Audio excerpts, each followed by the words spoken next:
Presidente Rigon, senhores vereadores, público que está presente aqui no plenário, nosso boa tarde, sejam todos bem-vindos, especialmente que a gente sabe que a grande maioria é quem nos acompanha nesse momento, ao vivo, através das redes sociais, mas o pessoal que depois também, a partir do horário que entra a programação da TV Câmara, a partir das 20 horas, também acompanha a sessão plenária, a gente sabe que tem grande audiência. Então, minha saudação, meu cumprimento a todos. Hoje, dia do meu grande expediente, a gente prepara os assuntos, começa a ver os assuntos que vai falar na sessão, e a gente pensa, às vezes, que 30 minutos é bastante tempo, mas aí, quando a gente começa a separar lá os assuntos, vê que é pouco tempo, que teríamos muitos assuntos para comentar hoje aqui, para falar.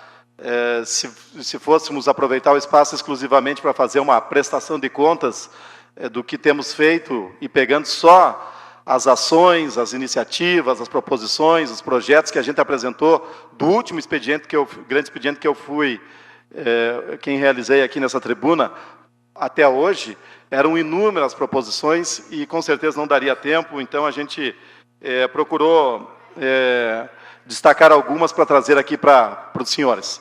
Mas antes de entrar propriamente nos assuntos, eu quero só registrar, que fizemos um comentário dias atrás aqui nessa tribuna, que a política não é fácil, fazer política ela é bem difícil. A gente que está no primeiro mandato está sentindo na pele isso. Muitas vezes a gente tem vontade de fazer as coisas, vontade de fazer mais, mas esbarramos nas inúmeras limitações que existem, nas dificuldades que existem, e, obviamente, também tem a questão da visão política que cada um tem. E, nesse sentido, quando teve aqui o pessoal fazendo um manifesto aqui com relação contrário esse manifesto à reforma da Previdência e também ao contingenciamento de verbas para a educação, eu falei aqui nessa tribuna que, quando a gente está fora do governo, e olhar para o governo, olhar para o que o governo está fazendo e apontar os erros, é muito fácil, muito tranquilo de fazer isso, porque não se tem a responsabilidade, o dever de responder por aquilo que se faz, apenas não concorda, critica, apresenta, e isso a gente não é um processo recente, agora que nós tivemos no nosso Brasil, isso é cultural do nosso país. Mas depois, quem está lá na oposição, ou quem criticava antes, quando vai para o governo, se depara lá com aquela situação, com aquelas dificuldades, e acaba o sistema empurrando o político para fazer parecido com o que estava sendo feito antes. E a gente está acompanhando aí o início do governo federal, que está com muitas dificuldades, e eu dizia isso publicamente antes, e não tenho por que não dizer agora, votei no presidente eleito, Bolsonaro, mas nem por isso vou achar que tudo que ele está fazendo no governo federal é correto, vou fechar os olhos e defender. Já estou vendo algumas coisas que não estão realmente me agradando. E então a gente fica muito preocupado assim, com alguns rumos que o país pode tomar, porque acaba o sistema engolindo o político acaba tendo que fazer a mesma coisa que os outros governos estavam fazendo. Então, é fácil, quando a gente está fora, ver que está errado, mas quando está dentro, o difícil, e esse é o grande desafio que o presidente tem, é de conseguir não cair na mesma situação que outros governos caíram. E aqui no nosso governo do Estado acontece a mesma coisa. O governador eleito, Eduardo Leite, também, durante a campanha, apresentou ou apontou o dedo por uma série de coisas erradas do governo Sartori. Pois agora está no governo e a gente não está vendo assim, muita diferença de um governo para o outro, diante de tantas dificuldades que o governo do Estado está. Dizer quando está fora que vai fazer ou vai acontecer é fácil. Depois que está no governo, vem as dificuldades.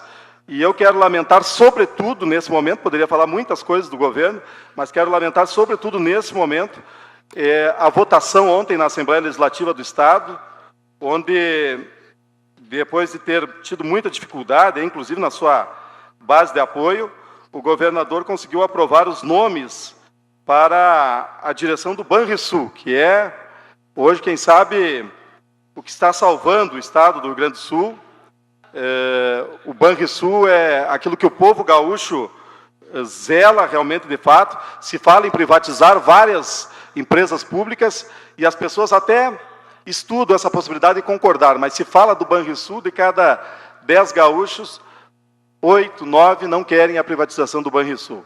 E ontem, então, a Assembleia Legislativa aprovou, com uma votação apertada, é verdade, mas aprovou, por 31 votos favoráveis e 15 contrários, então, o projeto que indica, né, os nomes das pessoas que vão dirigir o Banrisul.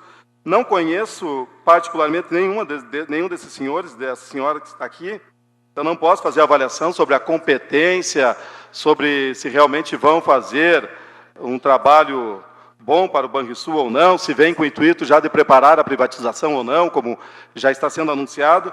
Mas, enfim, o que me chama a atenção são os salários que foram determinados para esses cargos, né? O salário de presidente do Banrisul, que era um salário de R$51 mil, R$51 mil, bom salário, né? Iria para R$128 mil, iria, porque os deputados estavam um pouco reticentes em aprovar um projeto que, além de contemplar algumas pessoas indicadas politicamente, também concederia a essas pessoas exorbitantes salários. E esse salário para o presidente, dos diretores, de 40 mil, passaria para 104 mil. Aí o governador Eduardo Leite, lá com a sua base de apoio, com os deputados que estão apoiando o governo nesse momento, numa negociação lá, conseguiu aprovar o projeto, reduzindo, então, o reajuste dos salários. Sendo assim, o presidente do Banrisul, escolhido ontem pela Assembleia Legislativa do Estado, vai receber nada mais, nada menos do que 89 mil mensais, e os diretores, 72 mil mensais. A gente sabe que o Banrisul não é exclusivamente do Estado do Rio Grande do Sul. Tem iniciativa privada também no meio. Mas para um Estado que está com tantas dificuldades, para um Estado que está, como foi falado e propagado, e todo mundo sabe, está quebrado o Estado do Rio Grande do Sul. Está cobrindo a cabeça e descobrindo os pés. Aí, num banco onde o governo do Estado é o principal acionista, você nomeia diretores com um salário para o presidente de 89 mil e dos diretores, que são mais 5, 72 mil cada um. Não consigo entender por que um salário tão alto. Aí vão dizer, não, é porque é banco, passa milhões pela mão dessas pessoas, as pessoas não podem ter nenhum tipo de vontade de pegar aquele dinheiro ali, tem que ganhar muito bem mesmo para não estar totalmente satisfeito com o salário que ganha, para não mexer no que é público. E a gente sabe, estão aí os exemplos para mostrar que isso não adianta, né, vereador Paulo Neco? O pessoal, quanto mais dinheiro tem, mais o pessoal quer. Isso não é garantia que nós vamos ter honestidade na direção do banco, né? Tomara que tenhamos, mas eu quero criticar aqui, tanto que não citei o nome das pessoas que foram escolhidas, porque eu não estou criticando o nome das pessoas que foram escolhidas, que eu não conheço, estou criticando, sim, os salários. 89 mil para o presidente, 79 para o diretor, não dá para admitir. Concedo a parte, vereador Renato. Primeiramente, quero parabenizar o colega pelo grande expediente e pelo assunto que trouxe. Realmente, colega vereador, o senhor foi muito querido ali em dizer que o governo Eduardo Leite está de igual para igual com o governo Sartori. O governo Sartori, naquela campanha que ele fez, por mais que eu não tivesse votado naquela eleição no Sartori, mas eu reconheço os 4 anos de trabalho dessa pessoa, honestíssima como foi o governo Sartori. E o Eduardo Leite chegou na posição que está aí, que dá para se ver no dia de hoje com todas essas mentiras, né? Que ia resolver e solucionar o problema do Estado, que era por falta de administração, aquela lábia que infelizmente eu estou torcendo para o governo Eduardo Leite, mas não tem como ficar na torcida diante do que está acontecendo. Que nem o senhor falou aí, ó, o nosso Estado em crise, e agora nós se deparamos com esse aumento desses funcionários, através do Banco Banrisul, de 70% de aumento, de 50 mil reais para quase 80 mil. Então é lamentável, o governo Eduardo Leite está indo totalmente contramão ao nosso governo Bolsonaro. Então, realmente,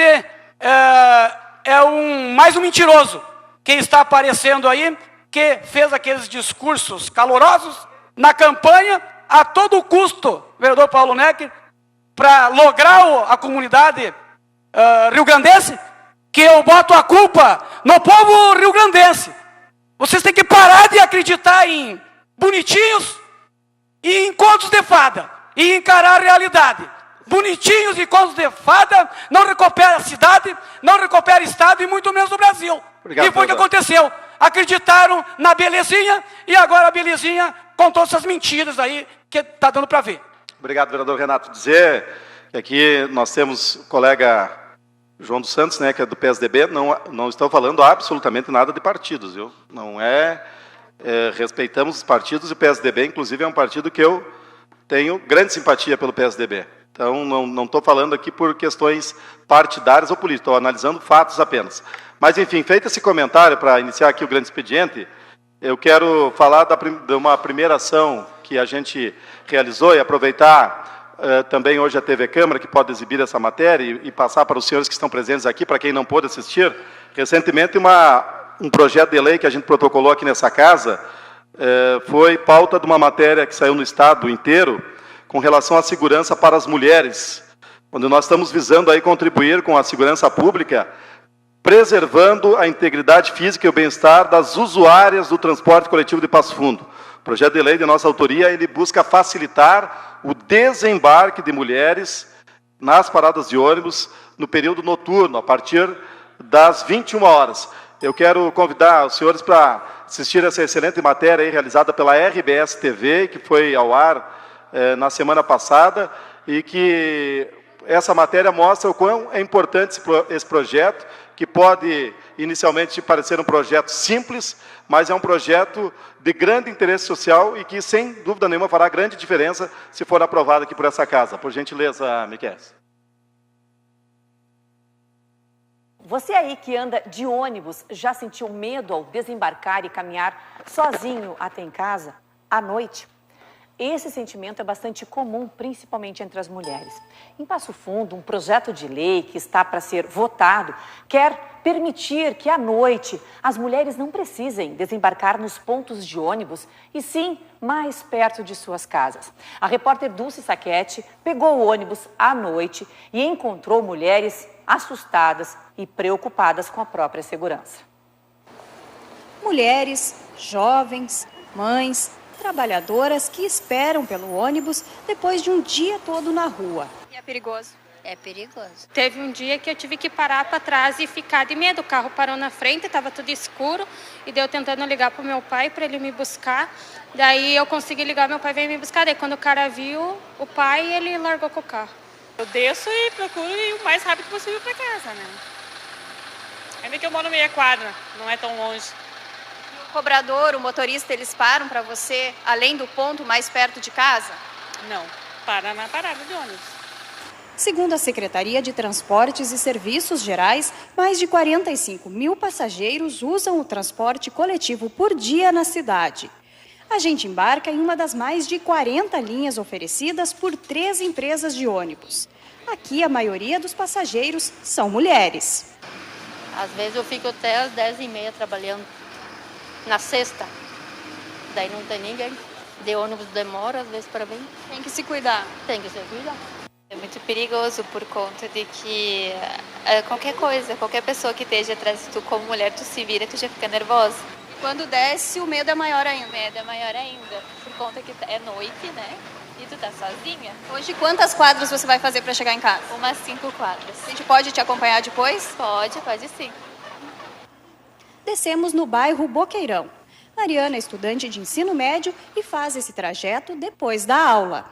Agora a gente desceu, Mariana, na parada, não tinha ninguém, né? Não tinha ninguém, agora a gente faz esse trajeto sozinho, né? E é mais perigoso ainda mais ali pra cima, por conta da localização, né? De onde é o bairro, porque no caso aqui é tudo escuro, sozinho. Se o ônibus parasse aqui, nessa esquina que você dobra, já dava uma diferença. Já dava uma grande diferença, né? Eu só teria que andar mais um pouco e já estava em casa. né? Parece claro, mas se a gente pedir para desligar a câmera, né, a luz da câmera, olha só como fica. Bem escuro. Bem escuro, né? Bem escuro mesmo. E a gente tem que estar segurando na mão de Deus e indo, né? Esse medo se reflete em dados. Embora a Secretaria de Segurança Pública do Estado não contabilize casos de importunação sexual, os números de ameaças, lesões corporais e estupros assustam e vem aumentando em Passo Fundo. Um projeto de lei protocolado nesse mês na Câmara de Vereadores da cidade pretende diminuir esses riscos para as mulheres que andam de ônibus à noite. A ideia é que depois das 9 da noite as mulheres não precisem desembarcar nos pontos de ônibus, e sim onde fique mais perto das suas casas, desde que não mude o trajeto dos coletivos urbanos. E isso vale tanto para aqueles que circulam no centro quanto nos bairros da cidade. Obviamente que a mulher não vai chegar de sopetão e pedir para o motorista parar, né? Mas ela avisando com uma certa antecedência que dê para o motorista cuidar aquelas questões de estacionamento, de trânsito, de tudo, ele poderá sim obedecer esse pedido da mulher para que fique mais próximo da sua casa ou mais próximo do seu serviço, já que tem muitos também que trabalham até à noite aqui em Passo Fundo, para que ela possa ter uma segurança maior, evitar que a mulher desembarque de um coletivo urbano, às vezes uma quadra ou duas quadras do seu destino, e nesse percurso aí ela pode sim ser abordada aí por alguma pessoa que possa atentar contra a sua integridade física. O projeto tramita nas comissões especiais da Câmara e já recebeu um parecer negativo. Deve ser votado dentro de um mês. Seria bem melhor, né? Torce para que seja aprovada a lei. Ah, sim, sim, com certeza. Seria ótimo, porque daí não teria perigo, né? Maravilhoso. Menos perigoso. Tudo melhor. Gostaria que fosse aprovada. Sim. A gente gostaria também que fosse aprovado e também que Passo Fundo servisse de exemplo para outras cidades, porque a gente retratou em Passo Fundo uma realidade que é de todas as cidades hoje. Mulher que trabalha, que precisa chegar em casa à noite, pegar um ônibus, depender do transporte público e circular nessas condições que a gente viu na reportagem, de fato isso aí muda, mexe com a segurança, com a vida, com a rotina da pessoa e infelizmente isso pode virar notícia ruim que nós não gostaríamos de dar aqui. Tá bom, Sobre o parecer...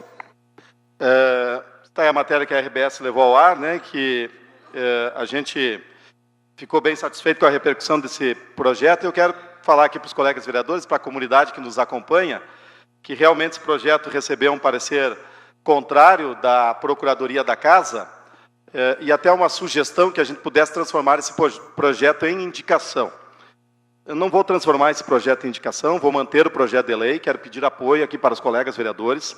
Eu respeito e muito a Procuradoria da Casa, sou legalista, respeito a legalidade, mas a Procuradoria deu parecer diante de uma situação atual, uma situação momentânea, dá para se dizer, porque nós estamos discutindo aqui, e em breve deve sair a licitação do transporte coletivo urbano, nós estamos discutindo aqui regras, esse é o momento para discutir regras para serem incluídas no próximo contrato da licitação dos ônibus aqui na nossa cidade. Então, se essa regra já estiver estabelecida antes da nova licitação, ela já poderá fazer parte oficialmente.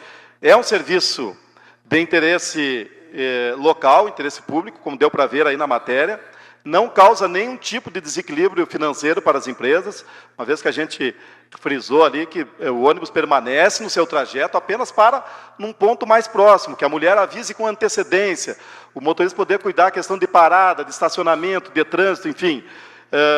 E a concessão está aí para ser renovada. Não sei se vão ficar essas empresas que estão, se vão vir novas empresas, mas esse é o momento de estabelecer as regras da licitação que está em andamento e também os interesses que a comunidade tem. E esse ficou visível aí que é um interesse público e isso justifica a relevância dessa nossa proposta. Eu quero aqui também fazer justiça, porque em outras legislaturas, 2 colegas que passaram por aqui, do Partido dos Trabalhadores, apresentaram proposta semelhante a essa, não proposta igual, né? Semelhante é uma coisa, igual é outra, né?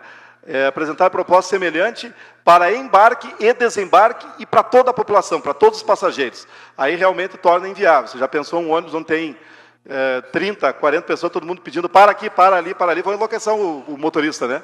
E também, não só para desembarcar, como é o meu projeto, também para embarque. Então, nós especificamos, é para as mulheres e apenas para o desembarque na parte da noite, porque as mulheres porque a gente está brigando, sim, por uma igualdade social que vai vir com o passar do tempo, creio nisso, no mercado de trabalho já estamos alcançando isso, mas em outros campos ainda a mulher é mais frágil que o homem, ela está mais suscetível a ser vítima da violência, e é uma legislação que vem acompanhando uma tendência nacional, e eu diria até uma tendência mundial, onde se está trabalhando muito, né, em vista de novas leis para proteger a violência contra a mulher, que anda realmente em índices inaceitáveis. Concedo a parte, vereador Dalalana. Quero parabenizar, vereador Ronaldo, pelo assunto e concordo plenamente com Vossa Excelência.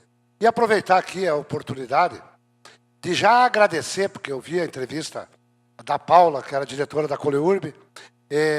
Nós tratamos isso aí há muitos anos atrás na Codepas, e agradecer aqueles motoristas, que, principalmente no meu bairro, acontece isso sempre a partir das 8, 9 horas da noite, quando está chovendo, os motoristas param. 90% as mulheres, as senhoras, eles param quando tem criança fora da parada para largar as crianças. Apenas para a gente regulamentar isso. Deixar aqui um agradecimento de todos nós, para os motoristas que fazem isso, que têm essa sensibilidade de não deixar, principalmente as meninas, os estudantes, as mulheres, né, nessa questão. Questão de chuva, eles já param, porque já sabem até onde as pessoas moram. Né? Então, parabéns pelo assunto, mas também parabéns para nossas empresas, que é raro o motorista que não faz isso no período da noite aqui em Passo Fundo. Nós começamos isso em 2002, 2003, e houve uma conversa através disso, que não precisou virar em projeto de lei, e agora regulamentar, porque vai entrar empresas novas na licitação. E parabéns pelo assunto. Obrigado, vereador Dalalana. E a questão é a seguinte, vereador Dalalana, tenho parentes, tenho amigos que são motoristas de ônibus, e eu fiz uma pesquisa com ele e consultei eles. Me disseram o seguinte, ó, nós paramos, conhecemos os clientes, se faz amizade com o passageiro do ônibus, se para mais próximo de casa, mas é por uma boa vontade, muitas vezes, do motorista. Tem alguns fiscais, a gente não vai dizer todos, tem alguns fiscais que pegam no pé do motorista e cobram. Ó, não pode, ainda faz uma advertência porque o cara parou fora da parada de ônibus. Às vezes, para atender uma senhora com uma criança no colo, para mais próximo da casa, ainda leva uma advertência lá. A diretora da empresa aqui, que eu até não deixei rodar a parte dela aqui da entrevista, que diz que já dá essa orientação lá na empresa, ela me desculpa, né, mas ela não está sendo fiel aí no que ela está dizendo, porque eu ouvi os motoristas de ônibus, os motoristas dizem assim, não, se depender da empresa, a empresa determina que não é para parar fora da parada. Eu até entendo a empresa, porque o que o motorista me disse, o que eles dizem? Para fora da parada, daqui um pouco um passageiro, o vereador Paulo Neck, sofre um acidente, cai, um trupicão, e o motorista parou fora da parada, a empresa vai ser responsabilizada. Então, eu até entendo. Então, esse projeto de lei também tem esse viés de dar a tranquilidade para que o motorista esteja resguardado por lei para parar mais próximo do ponto onde a mulher pedir. Então, queria pedir aqui aos colegas vereadores, que já está a grande maioria aqui, que pedisse o apoio à aprovação desse projeto, embora o parecer negativo da Procuradoria, e eu já falei, entendo o parecer da Procuradoria, porque está dizendo é agora, nesse momento, mas esse projeto ainda poderia levar mais algumas semanas para ser votado, vai ter que passar nas comissões, depois vir em plenário, então isso aqui é para daqui uns 15, 20 dias, talvez um mês, para esse projeto vir a plenário, que nós pudéssemos aprovar. A gente sabe que os advogados, né, e as procuradorias têm posicionamentos diferentes, às vezes o que um procurador dá um parecer, o outro não entende da mesma forma, e que até lá, quem sabe, já saiu a licitação, e aí sim é momento, que eu garanto que até a Procuradoria da Câmara daria parecer favorável, é momento sim, porque daí é possível estabelecer novas regras para a próxima licitação, para a próxima concessão, contrato dos ônibus. Então, e nos próximos dias eu vou trazer aqui depoimentos de autoridades da área da segurança pública sobre esse projeto, falando da necessidade da aprovação desse projeto, em virtude aí da questão específica das mulheres. Bom, passado esse assunto, próximo assunto que eu quero abordar aqui, quero com muita satisfação registrar a presença aqui hoje entre nós da Ana Karina Grebler, que está aqui conosco. Ela concilia, né, a vida de profissional trainer e patinadora de hóquei sobre patins.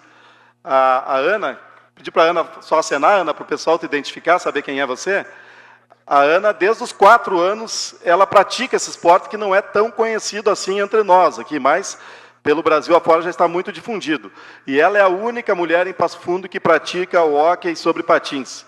Ela conquistou recentemente o título de campeão gaúcho em equipes mistas pela Escola La Pietà. E a Ana, a Karina, vai representar o Rio Grande do Sul na equipe Expressão, que é uma equipe da cidade de Iguaíba, que vai disputar o Campeonato Brasileiro em Sertãozinho. Sertãozinho que fica no interior do estado de São Paulo, que é a capital nacional do hóquei. Agora, no mês de junho, ela vai estar lá, então, representando o Rio Grande do Sul. Ela que é aqui de Passo Fundo, e a gente quer valorizar, Ana, o teu destaque nesse esporte, assim como a gente gosta de valorizar tantos outros desportistas aqui da nossa cidade, fazer um registro rápido aqui. Não deu tempo de eu convidá-lo para estar presente, mas também o corredor, o Guilherme Curtis, que representou Passo Fundo, foi o único convocado, vereador Meireles, para a seleção brasileira, para disputar o Sul-Americano em Lima, no Peru, e esteve lá de Passo Fundo. Então nós temos que valorizar as pessoas aqui de Passo Fundo, que levam o nosso nome bonito lá fora, ainda mais quando é no esporte, que é algo que deve ser exemplo, que deve ser seguido. Hoje mesmo nós estamos aqui no dia do desafio, né, que muitos colegas aqui, servidores da Câmara, participaram de uma atividade hoje na rampa, aqui no início da tarde, dia do desafio. E hoje, coincidentemente, eu tenho a oportunidade, Ana, de te receber aqui, reconhecer, né, a tua capacidade e a tua prática nesse esporte, que realmente merece destaque. Para vocês conhecerem um pouquinho mais, que assim como eu também não tenho tanto conhecimento assim no hóquei sobre patins, né? Temos uma matéria aí, Miquel, da TV UPF, que fala um pouquinho mais da Ana e que eu gostaria de convidá-los a acompanhar. Olha, o esporte é muito popular na Europa, mas aqui no Brasil ainda está buscando espaço. Nós estamos falando do hóquei sobre rodas. Em Passo Fundo, tem gente que pratica o esporte e vai representar o estado no Campeonato Brasileiro. Olha só. Meia, patins, caneleira, joelheira. Esses são apenas alguns dos equipamentos que não podem faltar no treino da Ana. Dentro da quadra, o taco e a bola são essenciais. A Ana tem 33 anos e desde os 4, a patinação faz parte da vida dela. O hóquei veio depois e começou a ganhar espaço. Agora, ela concilia a vida de personal trainer com a de atleta de hóquei. Nesse momento, o foco é o Campeonato Brasileiro. Hoje eu estou treinando 2 vezes por semana sozinha, na parte da manhã. E eu dou 2 noites de treino, então eu consigo fazer alguma coisa mais leve nesses dias que eu dou treino com os meus alunos. E eu intensifico um pouquinho nesses dias da manhã. O time está se reunindo em Guaíba, por onde a gente vai jogar, e a gente está juntando as meninas para fazer esses intensivos agora todos os finais de semana. Ana é uma das poucas atletas que pratica o esporte no Rio Grande do Sul e é a única mulher em Passo Fundo. E isso é reflexo de uma realidade nacional. O esporte ainda não é muito conhecido por aqui e poucas cidades têm espaço para atividade. Realmente por não ser tão disseminado assim no Brasil, né? Tem umas equipes mais na região realmente de São Paulo, Rio e no Nordeste. Então, para a região aqui agora está sendo alavancado de novo o esporte, então eu acho que esse que é o verdadeiro problema, entre aspas, assim, dessa adaptação para o esporte, conseguir realmente viabilizar ele como se fosse um esporte mais comum, assim. Mesmo assim, Ana segue com os treinamentos, afinal, dentro da quadra, muito mais que boa pontaria e velocidade, é preciso agilidade.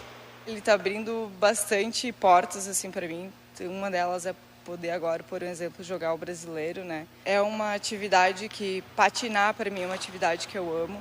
Então, conseguir juntar com esse esporte coletivo, não só individual, e ter a vivência das outras meninas, de outros clubes, enfim, para mim está sendo uma validade enorme, assim. E a expectativa para o Campeonato Brasileiro é a melhor possível. Ela vai fazer parte da primeira equipe feminina do estado a disputar o campeonato de hóquei sobre patins.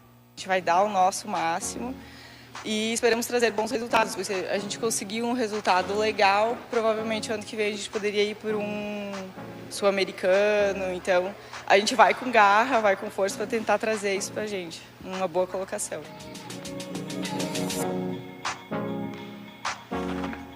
Bem, Ana, hoje nosso objetivo é convidar você, agradecer ao Fabrício que trouxe você até aqui, é justamente fazer esse reconhecimento, desejar boa sorte, sucesso, que possam ir bem lá e depois, na volta, com certeza, a gente vai registrar aí o resultado, né? Independente do resultado, eu acho que o exemplo que se dá, né, da mulher, a gente estava falando agora há pouco do tema mulher, da mulher estar envolvida com o esporte, sendo exemplo para as futuras gerações. Parabéns, tá, Ana? Bem, e para encaminhar aqui o fechamento do meu grande expediente, quero ressaltar apenas, entre tantas ações solicitação que a gente encaminha para o Poder Executivo e que tem sido atendido nos últimos tempos, né? E não é porque a gente está tendo muitos pedidos atendidos, é porque a gente encaminha muito pedido mesmo.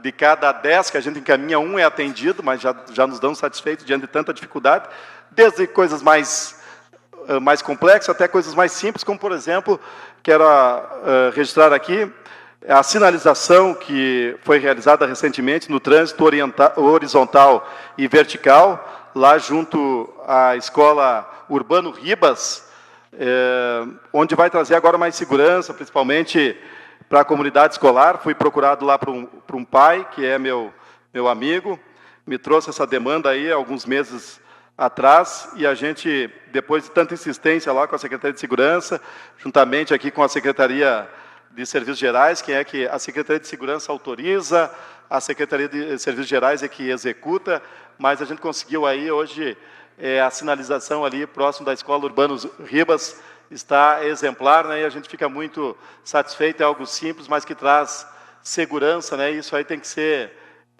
rotineiramente feita essa manutenção aí, porque com o tempo, com a chuva, os veículos passando, obviamente que a sinalização ela vai desaparecendo. Então, fico feliz por intermédio do nosso gabinete, a gente conseguir que essa revitalização na sinalização nas proximidades da escola fosse realizada. E também, em recente audiência com o secretário do Interior, secretário Antônio Bortolotti, nós encaminhamos lá demandas do interior, o vereador Leandro Osso, que não é a nossa pauta principal, digamos assim, né? Mas claro que a gente também tem amigos no interior, né? Ou às vezes familiares de amigos do interior que nos pedem uma ajuda e que a gente também tenta intervir. Então, lá na rua João Biazus, no bairro Jardim da Colina, que vai lá para a localidade de Serrinha, nós pedimos uma melhoria para o secretário, parece que já está em andamento, não tive a oportunidade de ir lá, mas já me deram um retorno que está sendo realizado. Também no Capão Bonito, onde fica a Casa Vita, tem muitos familiares e pessoas que frequentam a Casa Vita, e a estrada lá estava intransitável, e também já recebemos aqui do secretário Tonico que será feita uma melhoria. E ainda a Estrada Geral Passo do Cruz, que fica ali nos fundos do Clube Comercial, foram as nossas demandas encaminhadas para o secretário, que a gente espera ver essas demandas atendidas. A gente sabe que o interior sofre muito com poucos recursos, pouco orçamento, a chuva castiga muito a principal reivindicação do interior, que são as estradas, mas a gente tem que continuar acreditando que é possível, sim, a Secretaria do Interior atender, se não na velocidade que a gente gostaria, mas atender, dentro do possível, as reivindicações do interior, que é mais que justa e merecida. Quero agradecer a todos que nos acompanharam nesse grande expediente, dizer que estamos fazendo aí reuniões de prestação de contas nos bairros da cidade. Fizemos recentemente uma reunião lá no loteamento Dom Rodolfo, onde nos reunimos lá com moradores para prestar contas do nosso mandato. Estamos agendando outras reuniões, mas quero deixar o nosso gabinete à disposição, 3316-7344, é o telefone do nosso gabinete. Liga, fala com o Diego, que é o nosso chefe do gabinete, ou também está lá o Genésio, está a Stephanie, está o Gilney, que é a nossa equipe do gabinete, para agendar, se você tem interesse, que a gente vá aí falar um pouquinho do que a gente fez nesses 2 anos e meio de mandato, fazer uma prestação de contas, os amigos, os nossos eleitores. Daqui a pouco desvotei no Ronaldo, mas não acompanhei o trabalho dele, não sei o que ele está fazendo lá. Nos chame, que nós teremos o maior prazer, a maior satisfação de se reunir lá no seu bairro, na sua casa, e fazer uma prestação de contas. Muito obrigado, senhor presidente.